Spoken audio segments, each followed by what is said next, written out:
حابب أتكلم معاك على أزمة مارسيل كولر مع مجلس إدارة النادي الأهلي. قبل بس ما أتكلم معاك في الموضوع ده، تعالى أكلمك على إنجازات مارسيل كولر مع النادي الأهلي. مارسيل كولر لعب مع النادي الأهلي على الصعيد المحلي في جميع البطولات المحلية، وفاز في جميع البطولات، إن كان دوري، إن كان كاس مصر، إن كان كاس سوبر. ولكن في البطولات الإفريقية مارسيل كولر شارك مع النادي الأهلي في 5 بطولات إفريقية، فاز في مباراتين وكانوا في دوري أبطال إفريقيا، وانهزم في 3 مباريات، مباراة واحدة دوري أبطال إفريقيا ومباراتين كاس السوبر الإفريقي.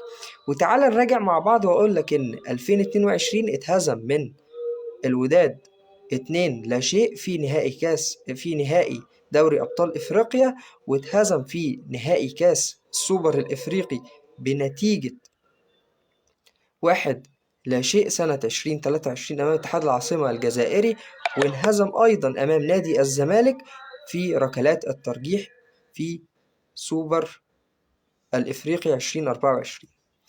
ده نتائج كولر مع النادي الأهلي في البطولات. ولكن بداية من الموسم الحالي، وبالتحديد قبل مباراة السوبر الإفريقي، حصل أزمة ما بين مجلس إدارة النادي الأهلي ومارسيل كولر بشأن الصفقات.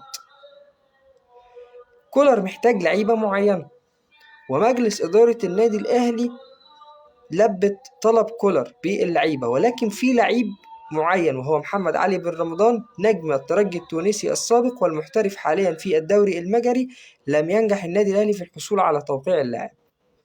ليه؟ لأن تكلفة اللاعب كانت 2 مليون دولار، والنادي الأهلي كان هيدفع 700 ألف دولار، وباقي المبلغ هيقسطه، وبالتالي فشل الصفقة تماما. وخلي بالك إن النادي الأهلي دخل المباراة دي تمام وهو فاقد لواحد من أهم اللعيبة في خط الوسط، وهو إليو ديانج، لأن كولر مشى إليو ديانج وكان المفروض هيجيب محمد رمضان مكانه، محمد علي بن رمضان. فكولر لما مشى إليو ديانج وما جابش محمد علي بن رمضان، فأنت داخل بخط وسط. أنا فاكر إن خط الوسط في المباراة دي كان أكرم توفيق وإمام عاشور ومروان عطية، والنادي الأهلي في الوقت ده كان فعلا محتاج لعيب زي إليو ديانج أو لعيب زي محمد علي بن رمضان، لأن إمام عاشور كان في الوقت ده كان مش موجود في اللقاء. طبعا أنا ما بقللش من شأن إمام عاشور، إمام عاشور واحد من أهم بل من أحرف اللعيبة اللي موجودة في الوقت الحالي في النادي الأهلي ومصر، ولكن أنا بكلمك في مجريات لقاء ما. طب بعد كده بدأت الأزمة تتصاعد ما بين كولر ومجلس الإدارة، وكان في أزمة بشأن المترجم، والنادي الأهلي لبى أوامر كولر وغير المترجم، وبدأت الأزمة تتصاعد مرة أخرى بسبب سوء النتائج اللي كولر بيقدمها في الموسم الحالي. ومجلس إدارة النادي الأهلي كان بيفكر في حاجتين. الحاجة الأولى، وإن الجميع يعلم إن الدوري العام موجه لبيراميدز، فكده كده النتائج بتاعت الدوري مش مهمة، لأن في كلا الأحوال بيراميدز اللي هياخد الدوري، ولكن التركيز الأسمى كان على دوري أبطال إفريقيا.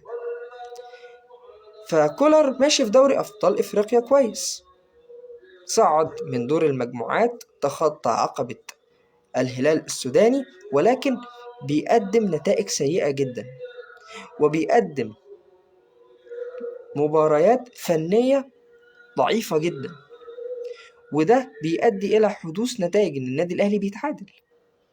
يعني النادي الأهلي قدام نادي الهلال السوداني في مباراة الذهاب في القاهرة، أي نعم النادي الأهلي كسب 1-0، ولكن بدون نتيجة وبدون أداء.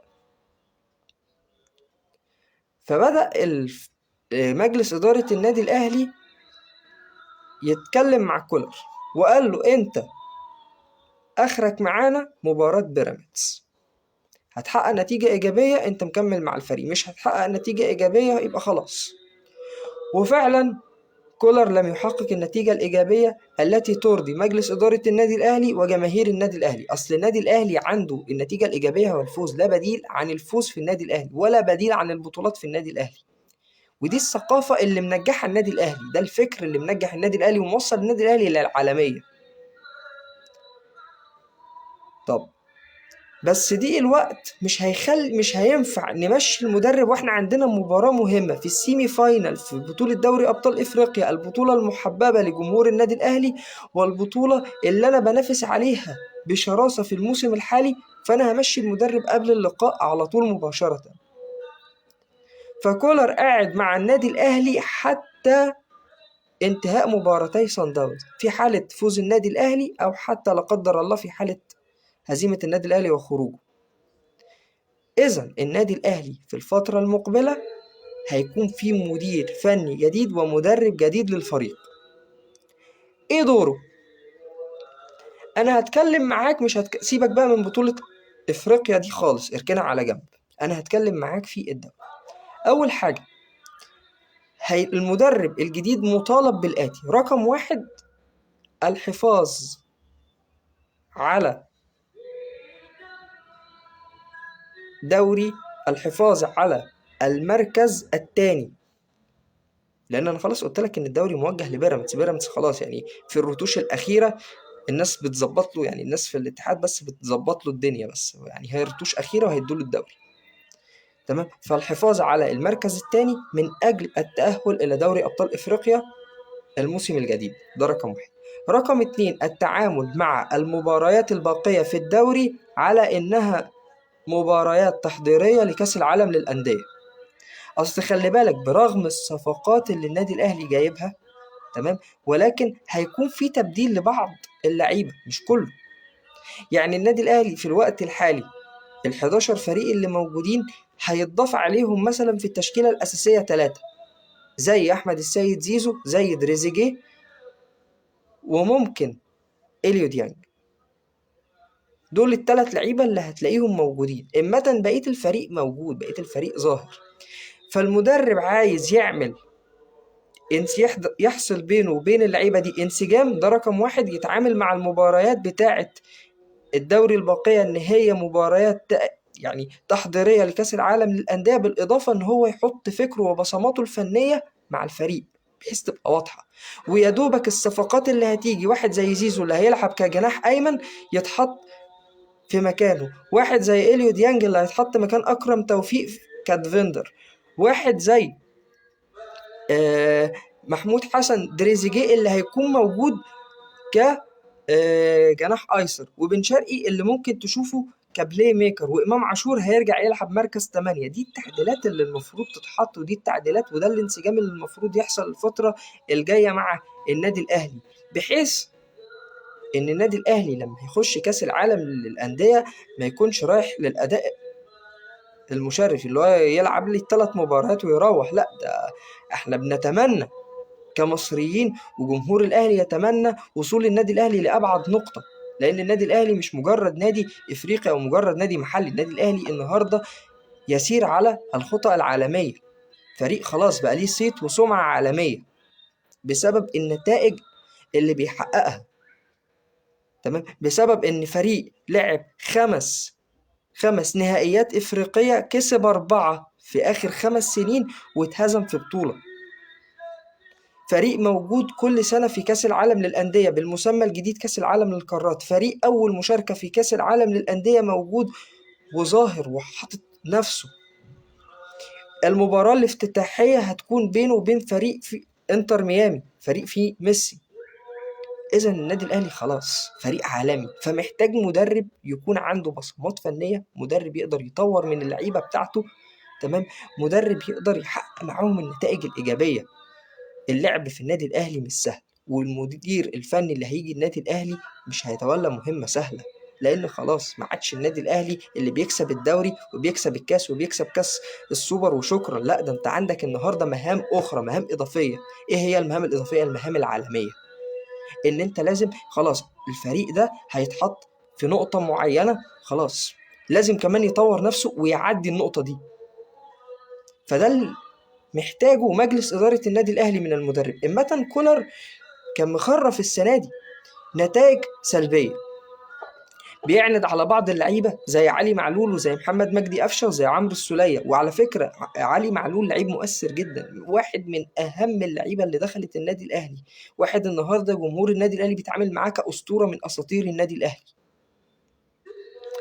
كل الحاجات دي مهمه جدا في المرحله وفي الوقت الحالي للنادي الاهلي، وكنت اتمنى ان النادي الاهلي ياخد القرار ده مبكرا علشان يقدر يمهد لنفسه الطريق لكأس العالم للأندية. طب ده بالنسبة للنقط اللي المدرب الجديد مطلوبة منه الفترة القادمة. وعلى فكرة ده هتلاقي برضو لسان حال الجماهير بيتكلم على النقط دي. طب بالنسبة للصفقات اللي النادي الأهلي جابها، حابب أقول لك إن لحد دلوقتي النادي الأهلي أمر بعودة كافة المعارين، إن كان إليو ديانج أو أحمد عبد القادر، بالإضافة إن في صفقات جاية لك زي دريزيجيه، زي حمدي فتحي، زي مصطفى محمد، زي زيزو، زي رشاد المتولي. كل اللعيبة دي تمام هيكون ليها دور في الفريق، مش شرط يكون ليها دور في كأس العالم للأندية. وأنا قلت لك إن ممكن 3 لعيبة بس هم اللي يكون ليهم دور في كأس العالم للأندية.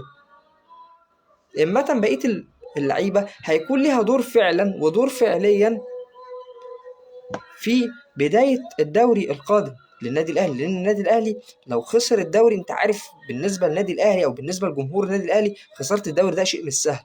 الناس دي على طول بالنسبة لها خسارة بطولة ده شيء مش سهل عندهم، ناس بتكتسح الأخضر واليابس، فدي حاجة مهمة.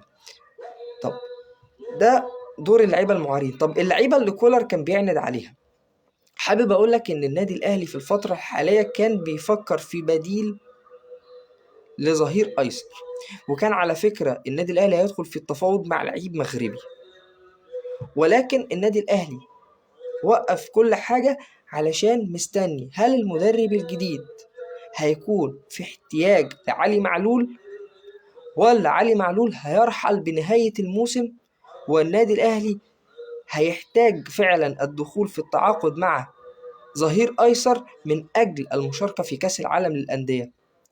وهل فعلا المدرب الجديد في الوقت الحالي هيدي فرصة لعلي معلول بعد إصابة يحيى عطية الله اللي خلاص موسمه انتهى مع النادي الأهلي، وخلاص النادي الأهلي مش هيفعل بند الشراء بتاعه، وكريم الدبيس اللي إصابته لسه ما تشخصتش بالشكل، يعني لسه ما تحددش مدة العلاج بتاعته، فأصبح دلوقتي النادي الأهلي بلا أظهرة في الجبهة اليسرى.